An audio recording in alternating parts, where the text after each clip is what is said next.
Hi everyone, it's Sajid and this is my non-spoiler book review for The Girl Who Circumnavigated Fairyland in a Ship of Her Own Making by Catherine M. Valente. So this is a middle grade fantasy, fairy tale-esque type novel. It follows a young 12-year-old girl named September who is one day randomly and spontaneously whisked away to Fairyland. Fairyland, she endeavors to go on many fantastical quests and explore the land as much as she could. While she's there, she meets a dynamic cast of characters, namely A through L and Saturday, who accompanies her on most of her adventures there. Fairyland, however, is in a kind of bad state due to their very tyrannical ruler, the Marquess, so it's up to September to use her instinct and her skills to restore order to Fairyland.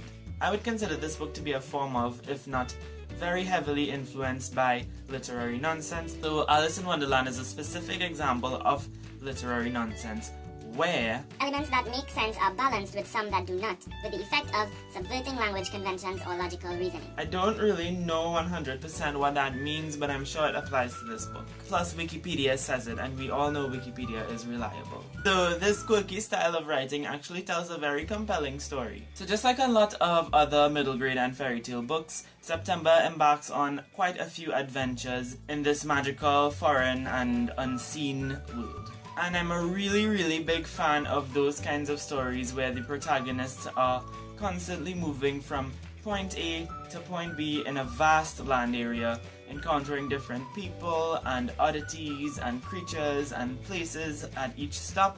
And this book was definitely a very great contender and very good example of that kind of story.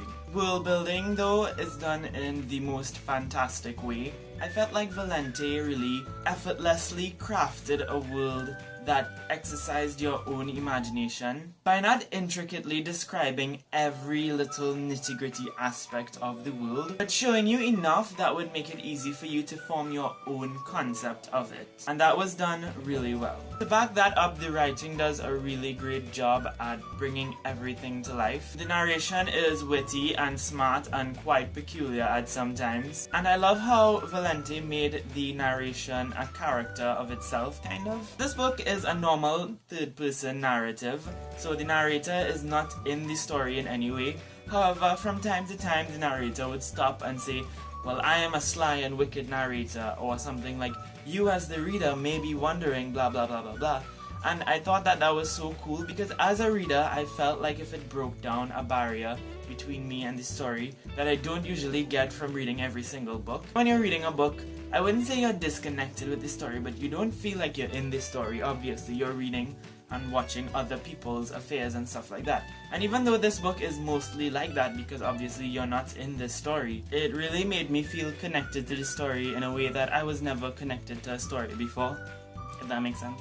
The prose itself is just a pleasure to read. Valente's writing is almost to the point of being poetic. It is charming and soothing, and you just have to sit down and soak in every single word of this book. This is not a book that you can skim, and I should probably take the opportunity to emphasize that. This is not a book that you could just skim through, and I'm guilty of this because I was reading this book at some really odd times, so like in between classes and right before I had to go to bed, when I really wanted to sleep or was already half asleep, and I would skim certain parts, and that is not a good idea when reading this book. Not only are you depriving yourself of the beautiful impact of each word, it is, as I said, strongly influenced by that kind of nonsense literature style of writing. So if you start skimming this book, you're going to get really confused because random and strange crap just happens ambiguously and you're just gonna be like, what the hell is happening? So my advice to you is find a day on the weekend or on the holidays and sit down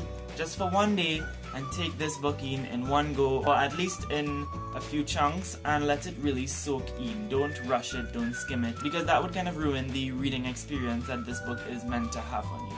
So anyways, the characters and the creatures now, they were perhaps my favorite things to read about. So you had a wyvern, you had a mered, there were witches and other strange things that I've never heard about, and I don't know if they are actual mythical creatures or if they're just something that Catherine Valente just made up. But nevertheless, all of these characters are so strange and so weird and so different in completely different ways. I can't even describe some of them. That is something you need to experience when reading this book by yourself.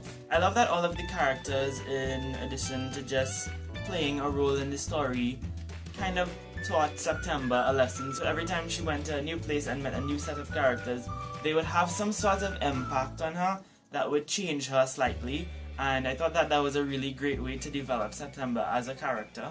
September herself was one of the most fun and interesting protagonists I've ever came across. Her determination, her love for her friends, her love and her thirst for adventures, and her overall demeanor was just such a pleasure to read about. And as I said, she kind of develops a lot from the beginning to the end of this book because of all of the characters that she meets and all of the things that she goes through while she's in Fairyland. And that was one of the things that I loved most about this book. Valente didn't shy away from certain harsh realities. In this book, you will learn that these types of fun fairy tale adventures are not always fun and games. September is placed in some really trying situations where the author really makes it vividly clear that September is being physically and emotionally exhausted and drained out. So in a lot of fantasy books like this, the characters would go on adventures, and most that would happen to them is that they might have a little bit of tattered clothes, they might be a bit hungry, they might need a little bath, they might have some dirt on their face or whatnot. This book really shows you that if you were in a situation like that, it would be 10 times worse, because September had to develop some really hardcore survival skills to get through her adventure. That is going to be it for my review of The Girl Who Circumnavigated Fairyland in a Ship of Her Own Making, which, by the way, I forgot to mention, is the first book in a 5-book series. So I believe the first 4 books are out right now, and the 5th one is coming out sometime next month. So I'd have to say that this book was a really good introduction to a well-developed, fantastic world and cast of characters and writing and world building and everything that I mentioned. And I am very, very excited to continue on with the rest of this series. So if you've read this book, please let me know what your thoughts were down below.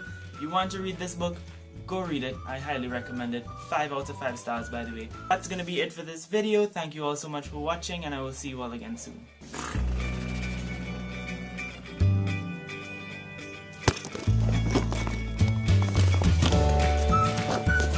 That wasn't a good idea.